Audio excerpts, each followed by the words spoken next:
Hey everybody, it's Jason from the Texas Gun Vault, and once again I'm coming to you with another range report. And this range report is on the Sig P365 XL.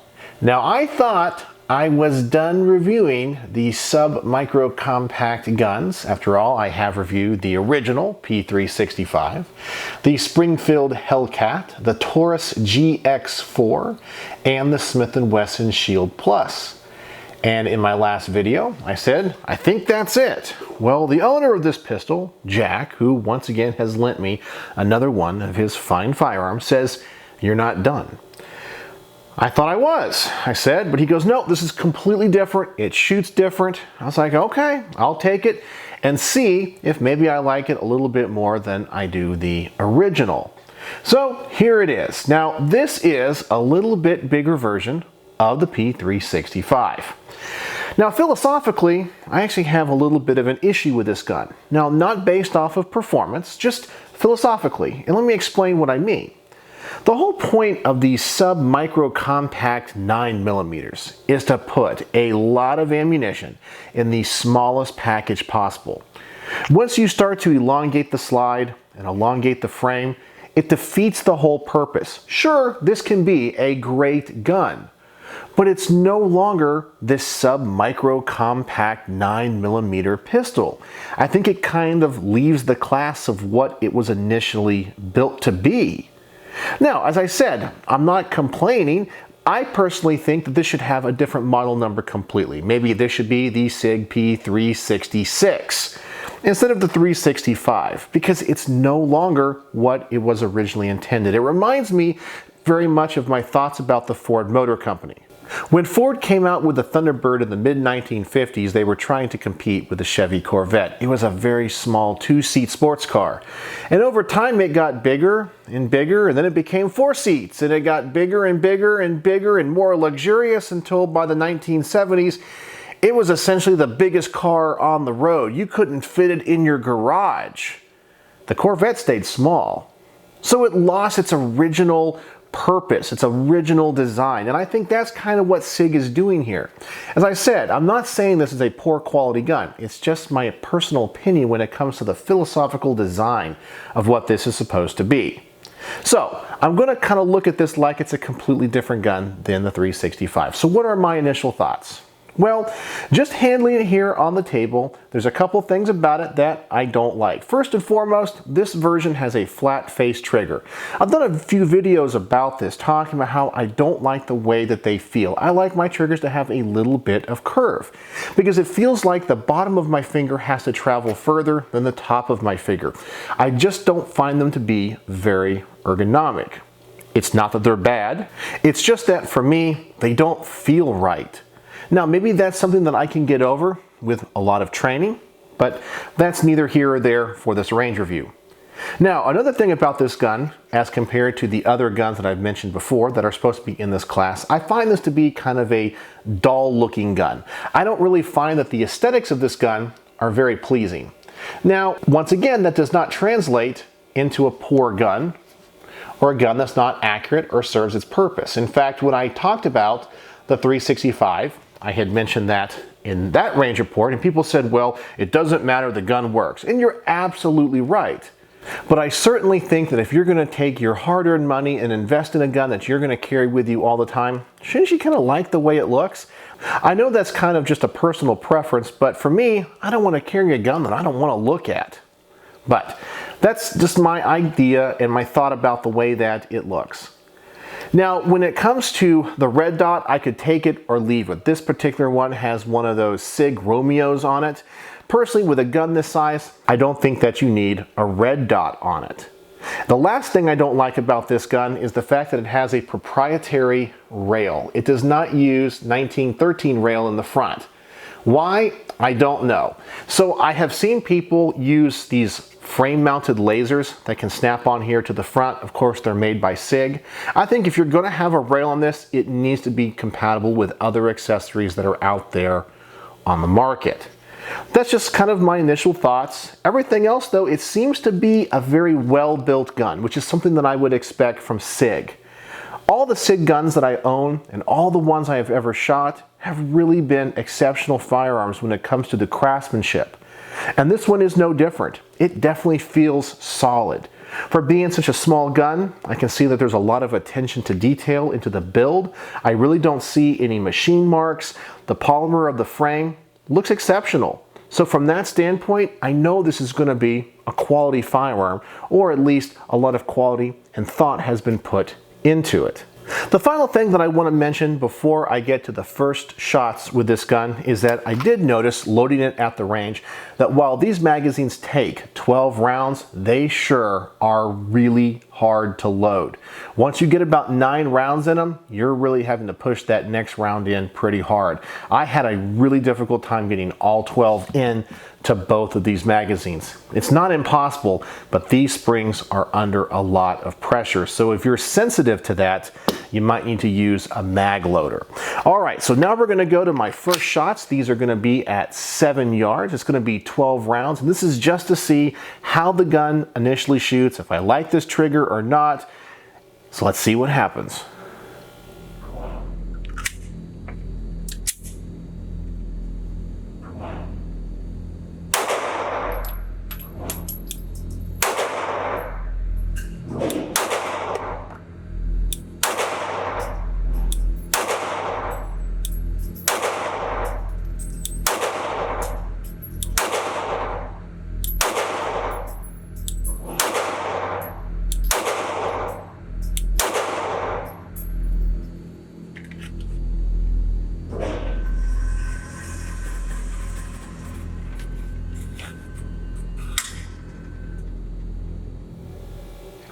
All right, so this gun seems to be pretty darn accurate. I like that about it. Also, the recoil of this gun, while it's still just a little bit snappy, and that's because of its very small size, it's definitely better than the original P365. And that's just because it's a little bit longer in the frame, you get more grip surface with it, the slide's a little bit bigger, so it's a little bit heavier. It's just gonna dampen that recoil a little bit. So I do notice a huge difference between the smaller size and this one. So if you're recoil sensitive, I can understand why you would like the XL. When it comes to this trigger, however, I really didn't feel an advantage or disadvantage. I did notice it was flat-faced, but it didn't really affect the shooting at all. So it's probably something that I could get over. But I can tell you, from someone that shoots a lot of guns with curved triggers and then having to shoot this, it might be an issue. I would want to have everything the same. And that's another thing I really want with this gun, is to have a curved trigger in it.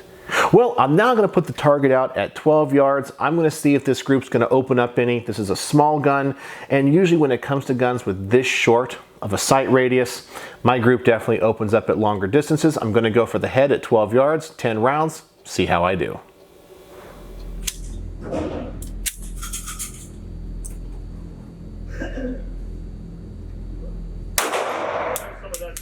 Very nice. Very nice. Responsive tactics. I'm not responsible enough.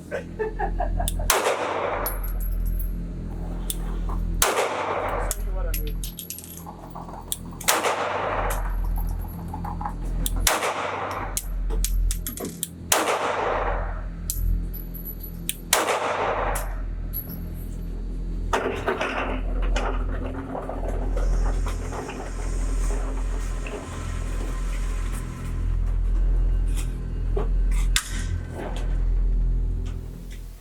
Alright, so the group opened up a little bit more than what I was hoping, but it is kind of what I expected from such a small gun. Now guys, remember, I'm not an expert shooter, not a trick shot, not a competitive shooter, I'm just an average gun guy. So I know some of you guys could definitely shoot better than me.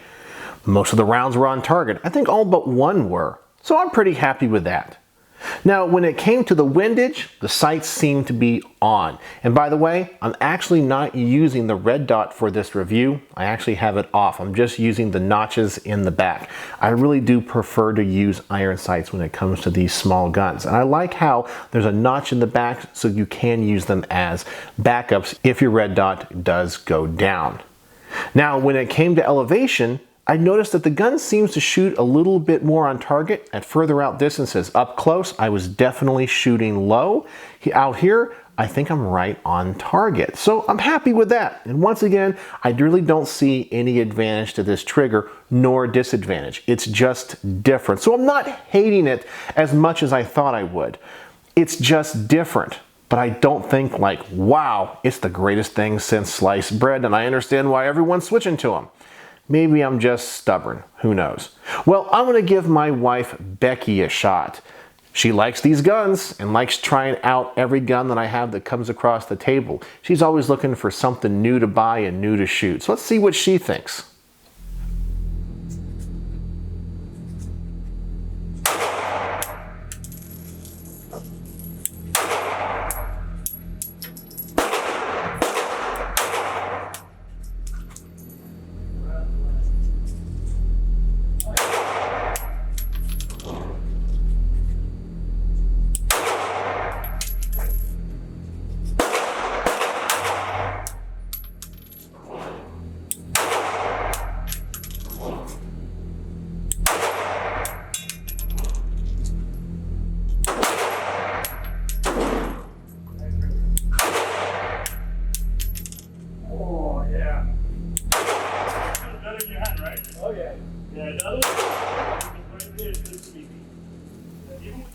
All right, so she shot it pretty well. We didn't have any issues, but she comes away from this and goes, it's okay. And that's also kind of my opinion. It's okay. It definitely works. There was nothing about it that she absolutely loved or hated. It's just a good quality, very small, compact 9mm. She didn't have any issues when it came to the grip or the recoil. But she wasn't blown away by it. It wasn't something that she went away going, wow, I absolutely have to have that. It does what it says it's going to do. But it's not that special in her eyes. And as I said, I kind of understand where she's coming from. It does the job. But it just doesn't have that sparkle. And sometimes that's just an intangible thing when you're shooting a gun or buying a gun. It just has to have that certain thing. And I don't know if this one has that one for me. It just has enough things about it that initially I just don't like. But my wife shot it okay.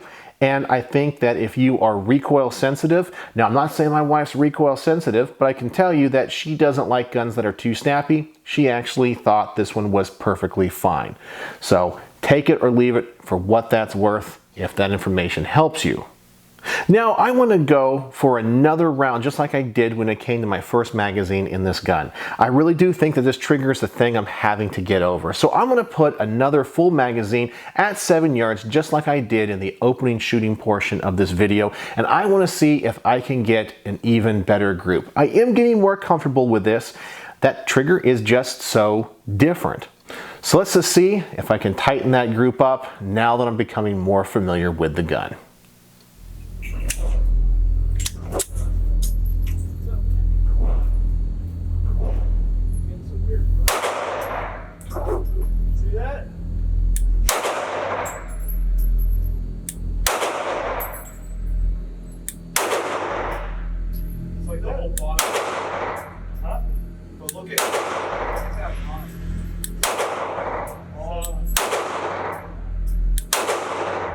See? I'm telling you, it's the brass.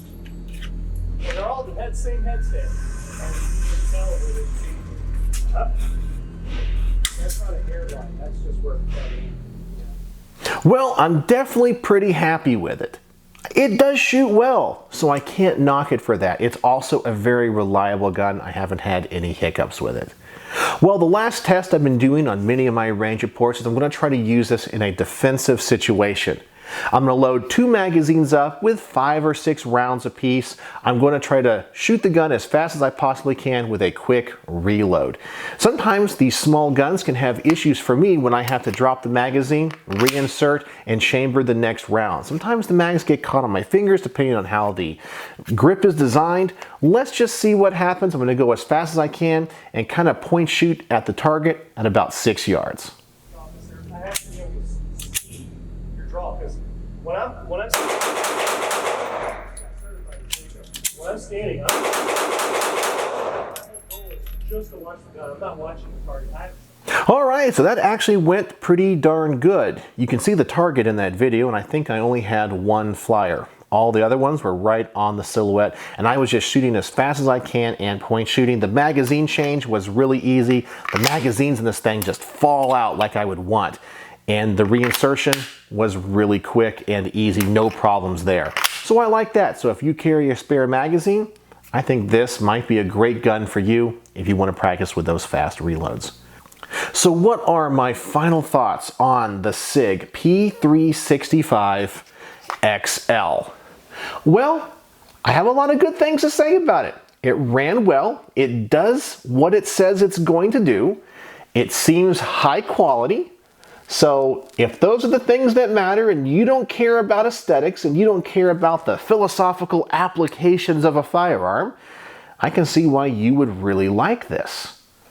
But as I said, it's a fantastic gun, but it's supposed to be a P365, which is an ultra subcompact gun, and this is not that. It's just a little bit bigger.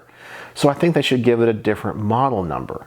I know that's being a little bit petty, and I'm sure some people are going to call me out in the comments, and that's okay. The gun seems to be relatively accurate. The capacity is really good at 12 rounds. I like that. And it's a Sig. As I said, there's a lot about this gun I can see why people would like. Now the things I don't like, and we can just recap that really fast, is it has a proprietary rail. I don't like the aesthetics and the styling, which is a qualitative thing, and I'm not a fan of this flat face trigger. Yes, I can shoot it fine, as you guys can see, and it doesn't bother me. But I definitely want consistency across the board when it comes to the guns that I carry. I don't like some guns to have a curved trigger, some to have a flat trigger. I want them all the same. And when I don't see some type of mega advantage to a flat face trigger, I just want a little bit of curve in there, just to make everything the same. But besides those little things, and remember guys, these are just my opinions. It is okay to disagree. And if I say I don't like certain features of this gun, but you do, it doesn't mean that I think you're wrong or you're a bad person. It just means these are my personal thoughts, and you can take them or leave them. And I try to give you my reasons for why I feel the way that I do. And I just try to give you a range report from that perspective. As an average gun guy, and I always try to tell you any biases I have ahead of time. So, on my star system, how would I rate the 365 or the P365 from Sig, the XL? Well, I'm only going to give it 3 stars. Okay, 3 out of 5 stars. So not great, not bad. It does what it's supposed to do. It went bang every time, never had a feeding issue. The gun ran great. It's just not a gun that I go wow over. It's a gun that I think is a little bit too big for what it was initially designed to be. But it's high quality. I think it would be a great concealed carry gun if that's what you're looking for. So I can see pros and cons. It doesn't excite me. It doesn't exceed my expectations. It does exactly what it's supposed to. And I personally think if you own one, I understand why you like it, and I can also see why someone might want one of these, because it does fill that specific role. But for me, that might be a little bit on the picky side. I might pass on this one. I really wanted one of these when they first came out, and now I'm kind of like, it's okay. It's not bad, but it doesn't make my heart race like other guns do. But that's just my personal opinion. And remember, we can have different opinions and still be friends. We're all gun people, right? Absolutely. So there you go. That is my range report and thoughts on the Sig P365 XL. What a great little gun if this is something that you are looking for. And I can see why so many people sing its praises. But for me, it might not just be the one. My favorite gun in this category is still the Smith & Wesson M&P Shield 9 Performance Center. I just like the way that one looks. I like the way it feels. I like the way it runs. I think it's just a better thought out gun. But this has a lot of merits to it as well. So what do you guys think? Do you have a P365 XL? Have you shot the original and this version? What do you think? Is there really that big of a difference for you? I would love to know in the comments section below. So as always, thanks for watching.